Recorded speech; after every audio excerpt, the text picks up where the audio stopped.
Let's play a little game real quick. Let's think of some of the craziest car names for 2010. I got one in mind. Let me give you a hint. It begins with a K and ends with Izashi. I present to you the 2010 Suzuki Kizashi. That's today on FLDetours.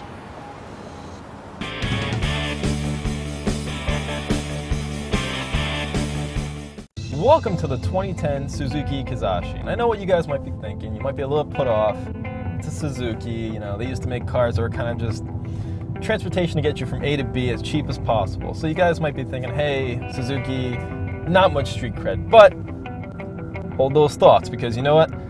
They've come around this time, and the Kizashi is not a bad car. Powering the Kizashi is a 2.4-liter four-banger, producing approximately 185 horsepower with the manual transmission and 170 pounds-feet of torque.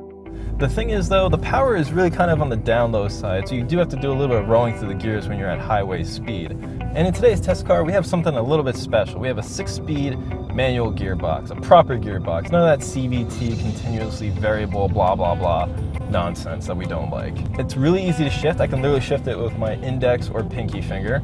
And it's got a clutch that's a little bit numbed out, which is kind of expected on an economy car. It's not going to have a clutch like an S4 where you feel the weight and the take-up perfectly. But all points considered, it's not that bad. I kind of can dig it. I definitely would prefer it over a CVT transmission, which is, well, essentially the worst thing on the planet. With a 4-cylinder power plant, you'd probably expect better gas mileage than 20 city, 29, 30 highway. And rightfully so. I mean, I've only been able to record about 20, 28 on the highway, so it's not that good, but it's not that bad, I suppose. But do not fret, because Suzuki has said that they do have a hybrid coming along the way. Just got to give them a little bit of time to work on it. I mean, you know, it's Suzuki here, you know, we're not talking massive, you know, Toyota company. I know what you guys might be saying. How does this car speak to the driving enthusiast? I mean, besides the 6-speed manual transmission, what is really working in this car?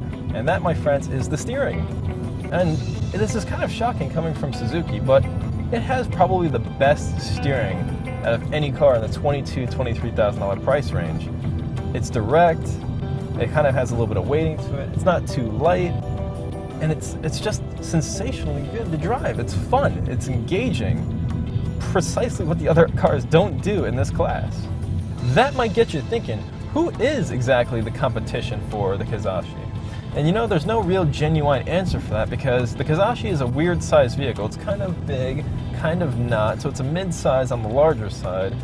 So it goes against the Ford Fusion, the Mazda 6, the Nissan Altima, but it's definitely a lot sportier than those guys. And I'll tell you what, the interior compared to a Fusion isn't half bad. It's not, you know, it's not an Audi by any means, but hey, it'll get you where you need to go, and it'll do it in style, and it probably lasts reasonably long.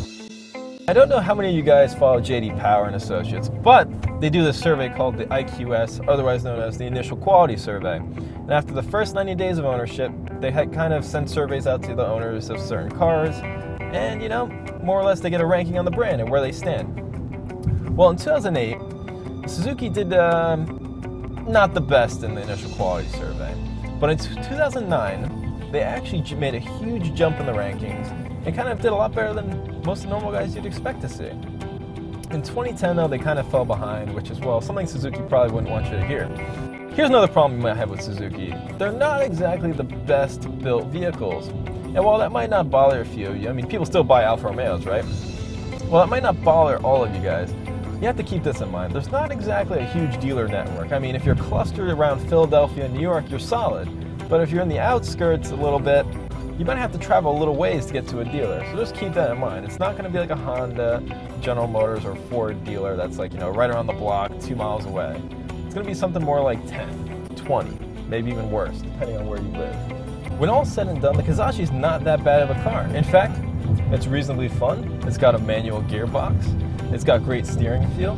There's a whole lot to like about this car, but the problem is, it's those little things, like the questionable reliability, the dealer network that's not quite so big. If you can get over those foibles, the car is pretty damn good. As a matter of fact, if you're going to look at a Volkswagen Jetta, there's no reason why you should not look at this car.